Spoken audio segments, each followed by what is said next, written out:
Baik, Assalamualaikum warahmatullahi wabarakatuh. Waalaikumsalam warahmatullahi Warahmatullahi wabarakatuh.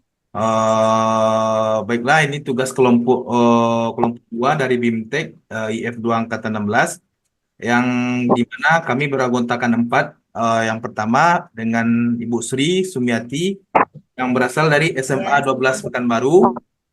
Lalu Ibu Susi Mariesta yang berasal dari SMA 8 Pekanbaru. Lalu saya sendiri Al-Aziz Agnes yang berasal dari SMA Saint Islamic Center. Yang keempat, Bapak Riki Firmadi yang berasal dari SMA 10 Pekanbaru. Nah, berikut tugas dari setiap kelompok, yang dimana tugas pertama yaitu tugas bermain Applek, membaca program dan membuat coding, program reading, comprehension, and coding yang akan disampaikan oleh Ibu Sri. Pada Ibu Sri, kita persilakan. Baik. Assalamualaikum warahmatullahi wabarakatuh. Perkenalkan, saya Sri Sumiati dari SMA Negeri 12.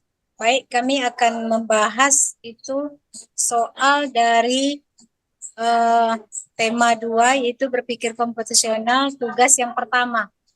Oke, temanya adalah bermain amplak, membaca program dan membuat coding, program reading, komprehensif, dan coding. Kemudian tujuan dari ini, tujuannya adalah peserta BIMTEK mampu menerapkan berpikir komputasional untuk menyelesaikan suatu persoalan secara unplug menggunakan kartu algo. Konsep terkait adalah variabel, yang kedua konstanta, yang ketiga tipe data, yang keempat logika percabangan. Perulangan, yang keenam. Pertanyaan pertama, perhatikan program P1 yang dilingkari merah. Apa perbedaan hello dengan hello menggunakan tanda kutip? Jawabannya adalah kata hello yang pertama adalah untuk judul sebuah program. Sementara kata hello menggunakan kutip 2, yang kedua adalah hasil program atau pernyataan sebuah program. Yang kedua, tunjukkan 2 atau lebih program di antara 5 program dalam gambar yang dimaksud, yang maknanya sama. Jawabannya P1 sama dengan P5, P2 sama dengan P3. Persamaan antara program P1 dan program P5 ada pada struktur judul program, pernyataan, dan akhir dari program. Sementara persamaan antara P2 dan P3 ada pada strukturnya sama, memiliki variabel di mana hasil outputnya terbaca bila hasil inputnya terbaca.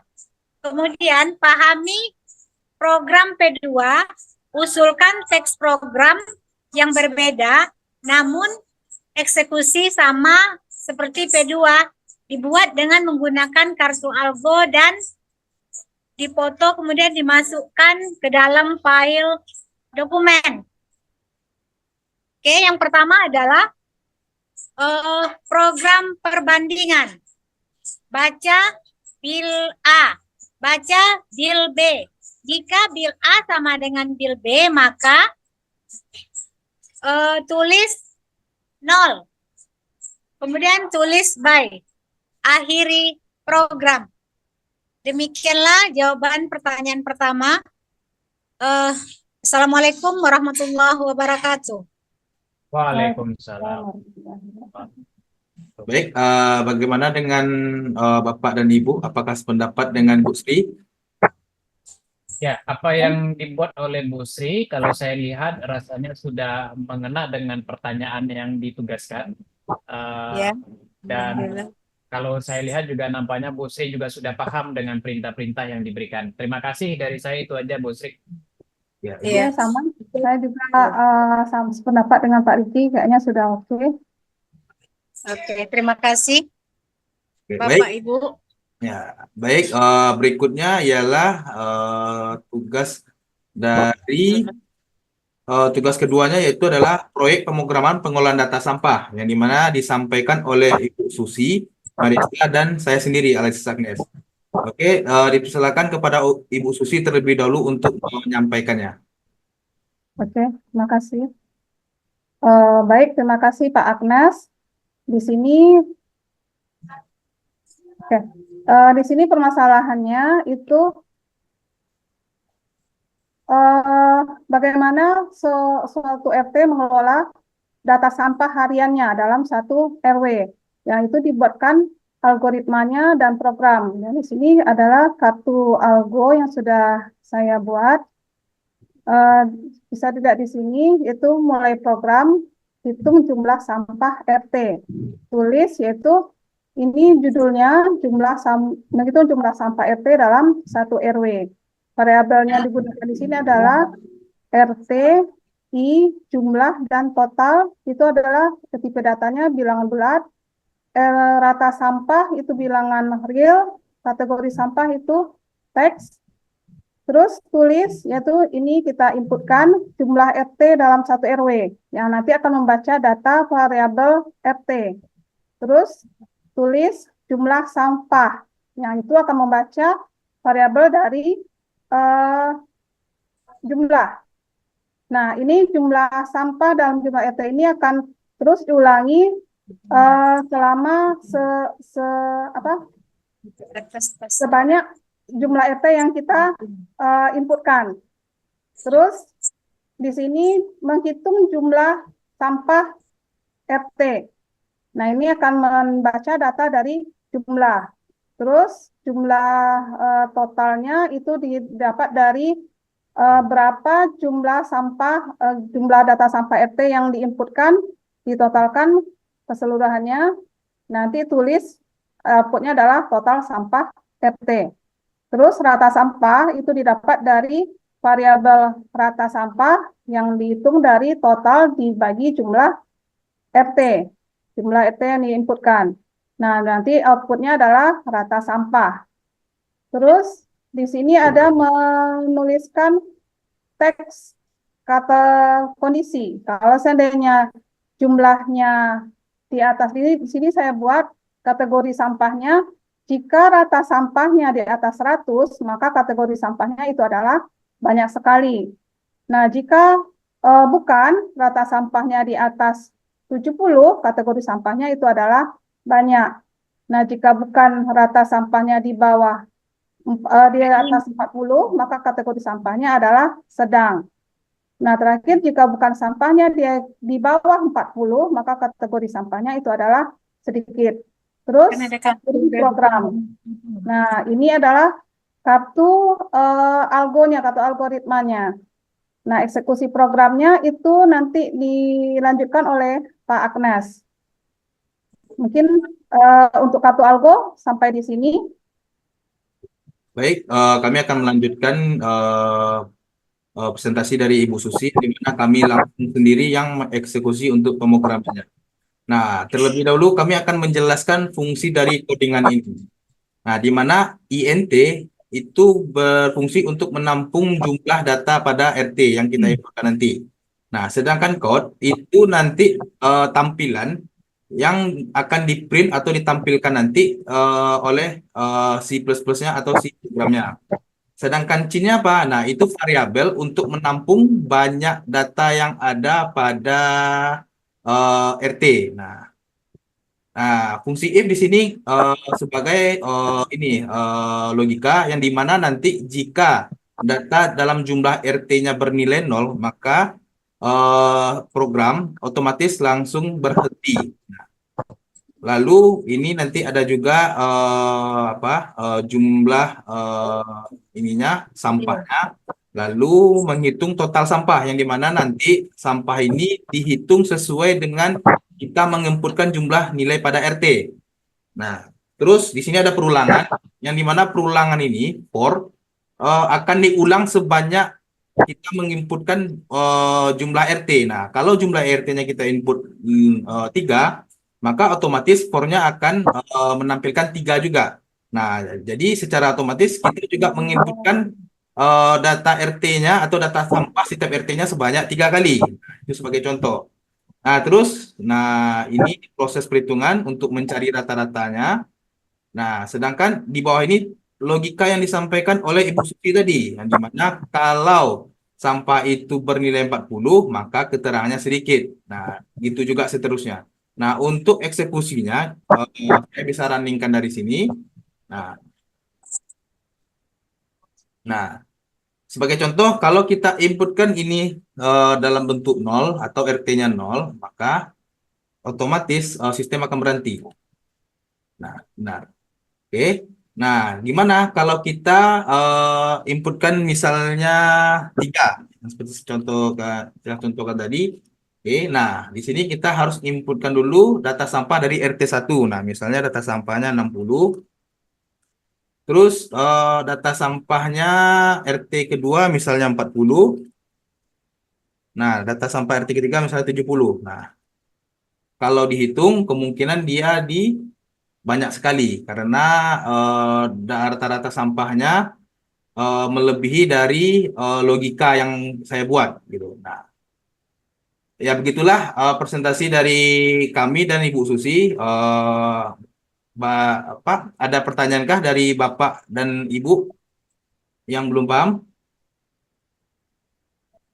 Sudah paham? Kalau dari saya, dari penulisan program juga identasinya juga sudah tampak dibedakan ya, mana program utama, mana yang turunan dari program. Jadi kalau apa yang dibuat oleh Bu Susi kayaknya sudah sangat sempurna kalau menurut saya. Itu aja Pak Aziz. Iya, menurut pendapat saya seperti itu juga, Pak. Ya, oke, tadi kan 5 RT-nya pun udah pas, 3 RT 0 pun udah masuk ke programnya, udah ada kendala. Baik, nah karena semua kelompok sudah paham dan sesuai, nah maka kita lanjut dengan tugas ketiga yang dimana proyek analisis data timbul sampah yang akan disampaikan oleh Bapak Riki. Nah, Baik, terima kasih Pak Aziz. Mohon izin saya share screen. sebentar. Baik, Bapak Ibu seluruhnya, untuk tugas ketiga ini, saya akan menjelaskan tentang analisis data timbulan sampah yang ditugaskan kepada kami. Saya akan share screen dulu.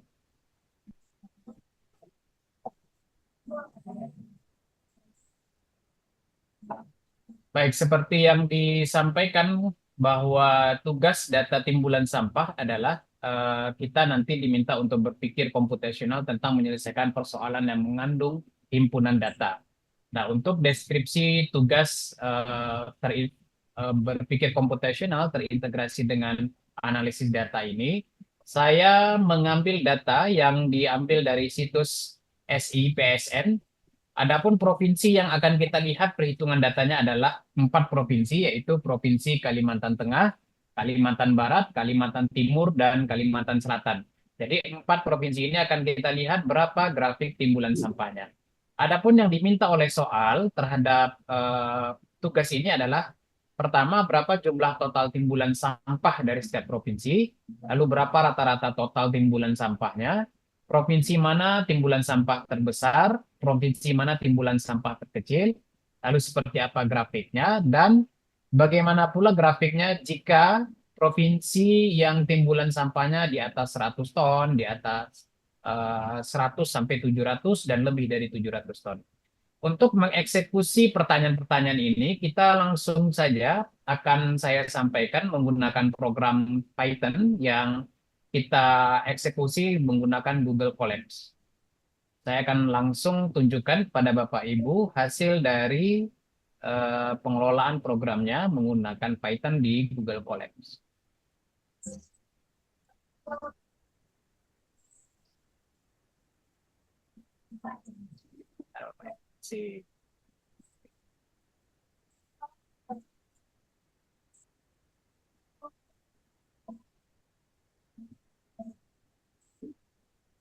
Sambil menunggu, mungkin bisa saya lihatkan hasil dari Google Colabs-nya. untuk tampilan provinsi yang kita ambil. Jadi dari 4 provinsi itu kita ekstrak, kita download filenya menjadi file Excel, lalu kita importkan ke Python-nya, maka muncul tampilan seperti ini. Nah, selanjutnya berapa jumlah total timbulan sampah setiap tahun di masing-masing provinsi? Maka kita dapatkan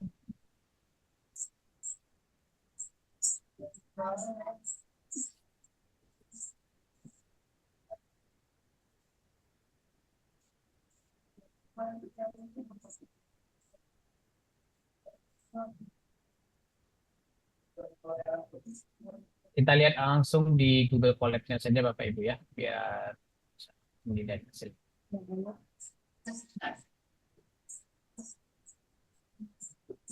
Oke, untuk pertanyaan kedua,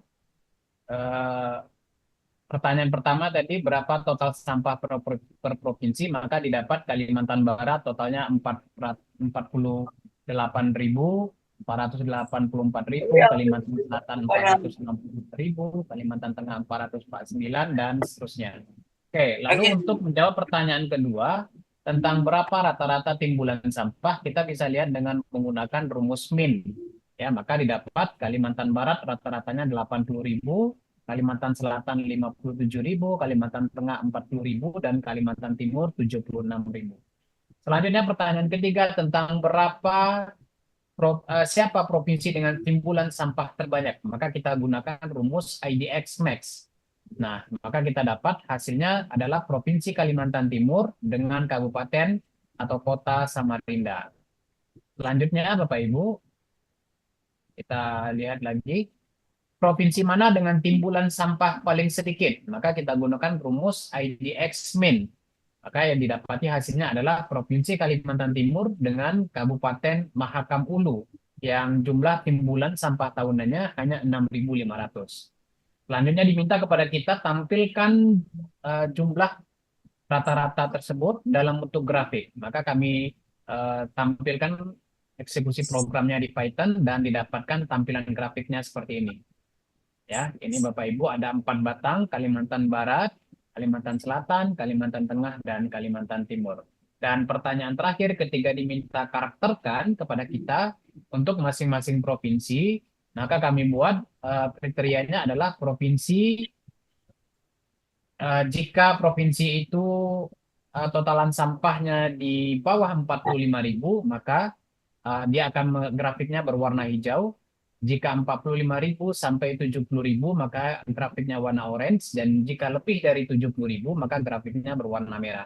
Baik, demikian dari saya. Untuk hasilnya juga bisa kita lihat di file yang sudah saya PDF-kan. Terima kasih. Saya kembalikan ke Pak Aziz Agnes. Assalamualaikum warahmatullahi wabarakatuh. Waalaikumsalam warahmatullahi wabarakatuh. Baik, bagi Bapak-Bapak dan Ibu-Ibu, apakah ada yang mau ditanyakan untuk presentasinya dari Pak Riki? Ini sudah bagus, Pak. Sudah oke. Ibu Sri gimana? Oh iya benar, sama pendapat saya dengan Bu Susi, sudah bagus, grafiknya juga sudah tampil, alhamdulillah sempurna presentasi Pak Riki. Menurut saya sudah bagus Pak. Baik, karena semuanya sudah melakukan presentasi dan alhamdulillah kemungkinan semua dari kita sudah paham juga. Nah, karena kami akhiri dengan wabillahi taufiq wal hidayah. Wassalamualaikum warahmatullahi wabarakatuh. Waalaikumsalam. Waalaikumsalam warahmatullahi wabarakatuh.